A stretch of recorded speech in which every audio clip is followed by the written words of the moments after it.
대한민국의 기업 경영 규제는 경쟁 기구에 비해서 어느 수준으로 판단하시고 계시는지요? 글쎄요, 그게 다 다를 거예요. 음, 미국에도 규제는 있습니다.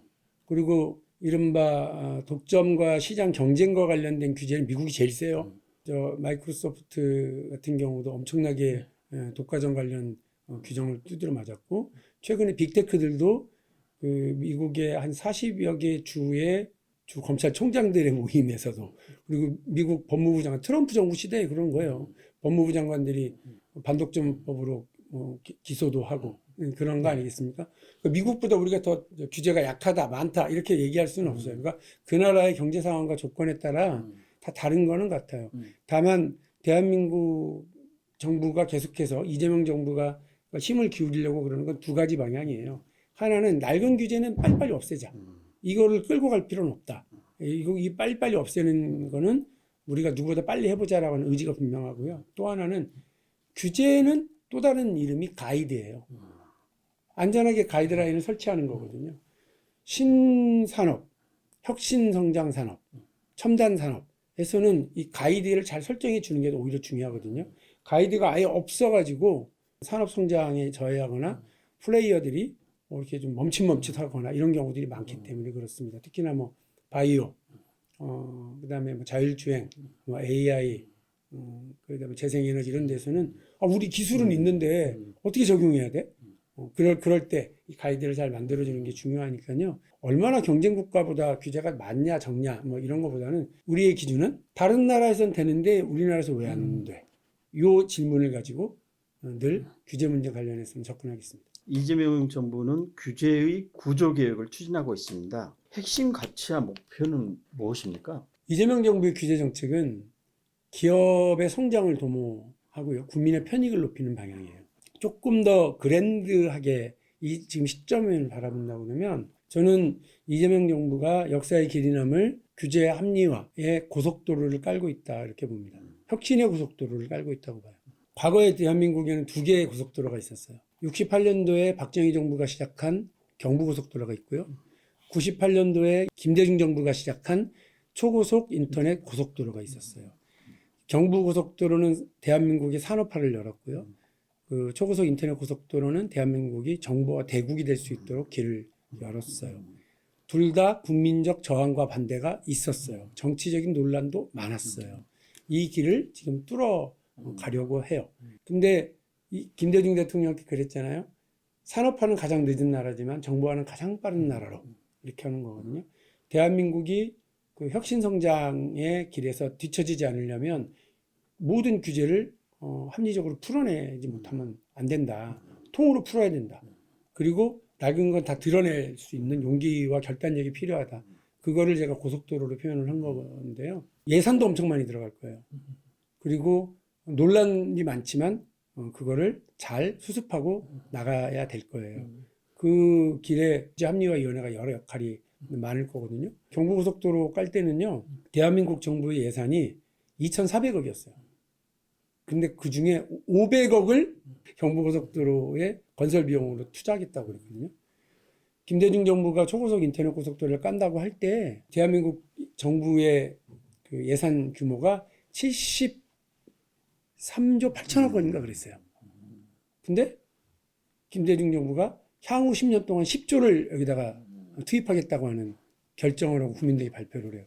논란이 많았죠. 그런 돈이 어딨냐에서부터 이게 좀 많냐, 나라 거덜나는 거 아니냐 그랬는데 저는 새로운 대한민국의 단계를 만들어냈다고 보거든요.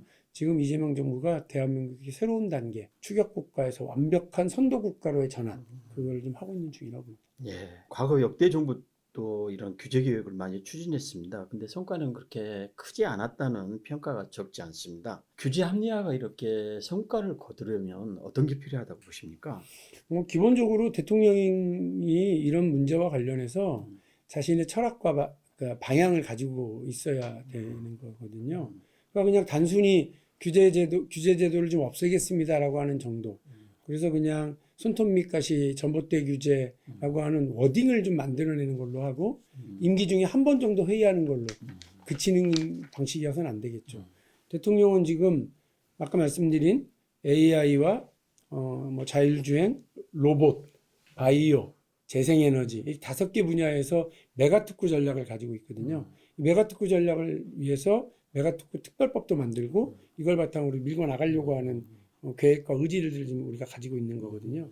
그렇게 해서 규제 몇 가지 없앴어요. 뭐 전봇대를 하나 뽑았어요. 이런 정도가 아니고 대한민국의 미래 먹거리를 새롭게 창출해 나갈 한 지역과 한 산업을 아예 이렇게 통일시켜서 뭐 예를 들면 광주는 자율주행 도시 뭐 예를 드는 거예요. 아직 안 됐으니까 뭐 부산은 로봇의 도시, 산업 로봇의 도시 이럴 수 있는 거죠.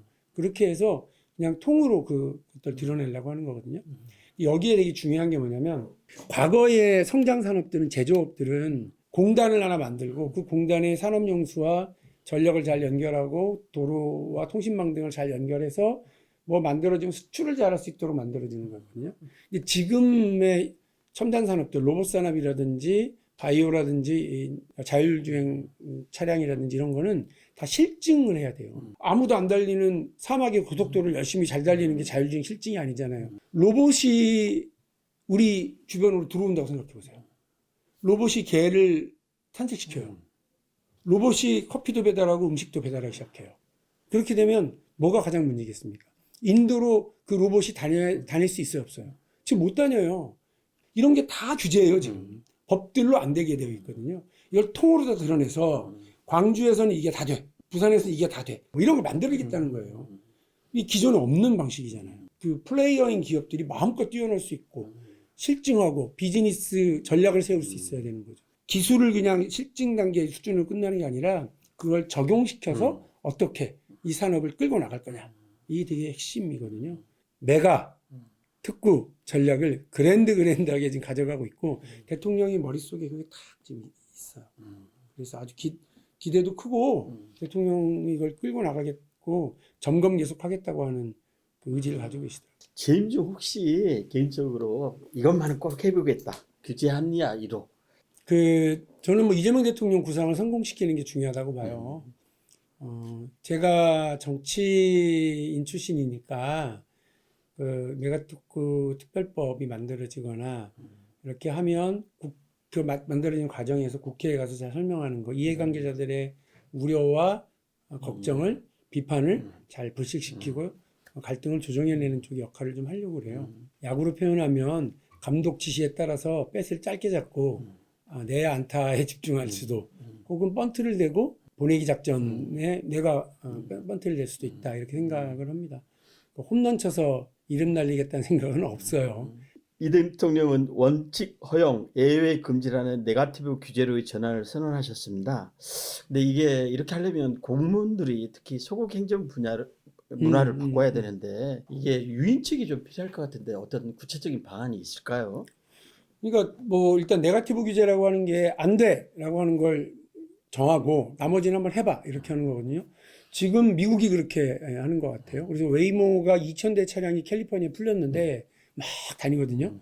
중국은 뭐 그야말로 공산당식으로 밀어붙이고 있더라고요. 막 쫙쫙쫙쫙 무조건 해! 뭐 이렇게 하는 것 같은데 우리하고는 좀 안 맞고 그런데 대통령이 지금 생각하고 계시는 방법은 미국 정도로 규제를 확 이제 풀고 이거 저거 하는 거 안 되는 거 특히 국민의 안전 이런 문제와 관련해서는 건강과 안전 문제에서는 규제를 이제 미리 정해서 또 사후적으로 이렇게 좀 해보자 하는데 그러려면 공무원들은 겁나죠. 그 마차 시대다 예를 들어서 그러면 새로운 자동차들이 막 다니기 시작하는데 10대 중에 한 대는 자동차예요. 그러면 그 마차의 규정을 자동차에 하는 게 가장 안전하죠. 공무원들은. 근데 새로운 자동차 시대를 열지는 못하죠. 대통령의 말씀은 이런 면책과 감사에서의 좀 자유로움 이런 것들을 명시하고 제도적으로도 그걸 만들어 놓겠다라고 하는 계획이고요. 대통령의 말씀은 모순적이지만 방향은 분명합니다. 신속하게 하자. 그러나 신중하게 해야 된다. 특히 국민의 안전과 건강 문제에서는 신중함을 놓쳐서는 안 된다라고 하시는 거니까 이 규제 합리화 관련해서는 공무원들도 있지만 이 지자체나 이익 집단의 반발도 일어나고 있죠. 있습니다. 이를 조정하고 설득하려면 어떤 게 좀 필요할까요? 그런 면에서 제가 뭐 정치적인 경험을 가지고 있는 뭐 대화하고 하고 타협하고 갈등을 조정하고 결과를 내고 결론을 만드는 일을 해왔던 사람이니까 그 역할을 좀 적극적으로 해보겠다는 생각은 있어요. 특히나 이제 예를 들면 바이오 분야 특히 제약 관련 분야에서는 의사 집단 혹은 그 병원 그리고 이제 약사 집단 이런 분들의 여러 가지 이제 우려와 비판과 업권을 놓고서 이제 다툼 이런 것들이 생길 수 있는데요. 합리적으로 이익을 쉐어하고 또 산업을 성장시킬 수 있도록 해야 된다고 봅니다. 아주 뭐 단적으로 치면 자율주행 택시를 도입해요. 그가 돌아다니고 새로운 택시 회사를 만들어 가지고 한다고 그래요. 그러면 기존의 택시 회사는 싫죠. 새로운 경쟁자가 나타났죠. 그런 것 때문에 개인 택시 사업자분들이라든지 법인 택시 사업자들이 다 반발하고 나올 수 있는데 현명한 정책 방향은 이런 겁니다. 그 개인 택시의 면허권을 임시적으로 빌리는 거죠. 그러면 그분은 택시 운전을 하지 않고 쉬시지만 그 면허권을 가지고 이 자율주행 택시가 움직여요. 벌어들이는 돈의 일부를 쉐어합니다. 또 일부는 국가가 전략적으로 기금으로 축적합니다. 또 이 사업에 참여하는 플랫폼 기업들도 있을 거예요.